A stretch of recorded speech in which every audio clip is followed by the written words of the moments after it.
592 ईस्वी। यह एक ऐसी तारीख है जिस दिन अल्लाह की तलवार में से एक तलवार की पैदाइश हुई थी। जी हाँ, मैं बात कर रहा हूँ हज़रत खालिद बिन वलीद की। मक्का में कुरैश कबीले के बनु मखरजूम, जो कि मक्का का सबसे रिचेस्ट और अमीर ख़ानदान था।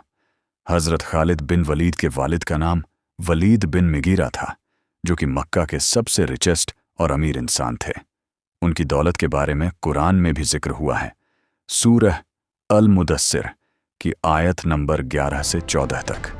मुझे छोड़ दे उस शख्स के साथ जिसे मैंने अकेला पैदा किया, और मैंने उसको फैली हुई लंबी चौड़ी दौलत अता की और हाजिर रहने वाले बेटे और औलाद दिए, और मैंने उसके लिए ज़िंदगी की राहें आसान कर दी। फॉर एग्जाम्पल, काबे को मेंटेन रखने के लिए जितना पैसा पूरा मक्का जमा करता था, उतना सिर्फ अकेला वलीद बिन मुगीरा देता था।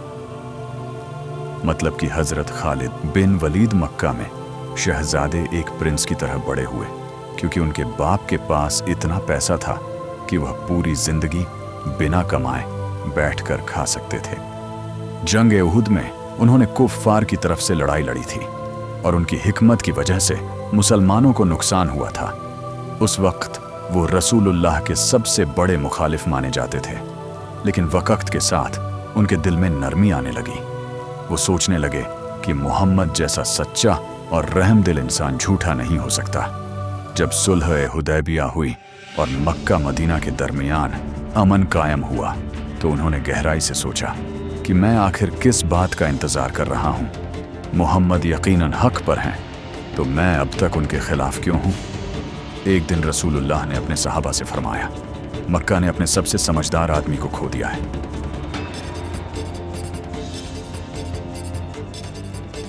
हज़रत खालिद बिन वलीद को उनके भाई की एक खत मिला, जिसमें लिखा था कि खालिद, तुम्हारे बारे में रसूलुल्लाह ने मुझसे पूछा। यह बात हज़रत खालिद के दिल पर जा लगी, और उन्होंने इस्लाम को बोल करने का सोच लिया। कुछ ही दिन बाद उन्होंने मक्का छोड़ दिया और मदीना की तरफ रवाना हुए। रास्ते में उन्हें अम्र बिन आस और उस्मान रज़ियल्लाहु ताला अन्हु मिले। दोनों भी इस्लाम कबूल करने जा रहे थे। तीनों एक साथ मदीना पहुंचे।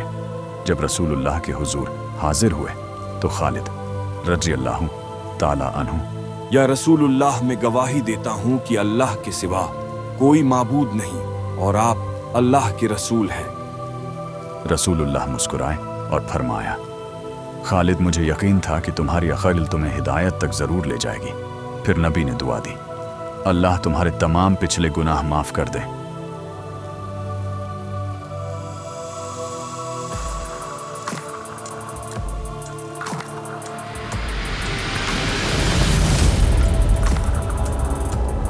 दोस्तों, हज़रत खालिद बिन वलीद की इस्लाम कबूल करते ही 5 से 6 महीने के बाद एक जंग हुई, जंगे मोता। इस जंग में 3 बड़े साहबा शहीद हुए, हज़रत ज़ैद बिन हारिसा, हज़रत ज़ैफर और अब्दुल्ला बिन रवाहा। लेकिन दोस्तों, हुजूर अकरम सल्लल्लाहु अलैहि वसल्लम ने जंग से पहले ही कह दिया था कि अगर यह तीनों साहबा शहीद हो जाएं तो तुम लोग अपने मन से फौज में से किसी को भी खलीफा बना लेना। और जब यह तीनों साहबा शहीद हुए, तब लोगों ने अल्लाह की तलवारों में से एक तलवार यानी कि हज़रत खालिद बिन वलीद को खलीफा बनाया। इस जंग में सिर्फ 200 मुसलमान शहीद हुए, जबकि 1.5 से 2000 काफिरों को मार गिराया।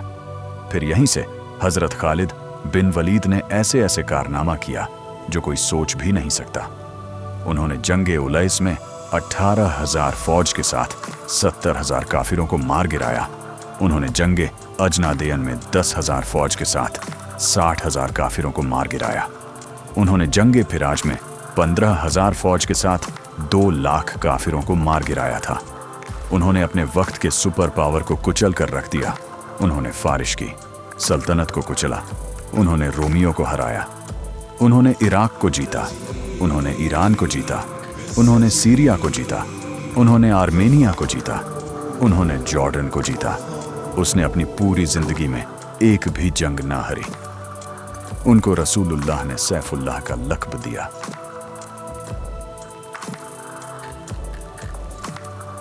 यह थे हज़रत खालिद बिन वलीद।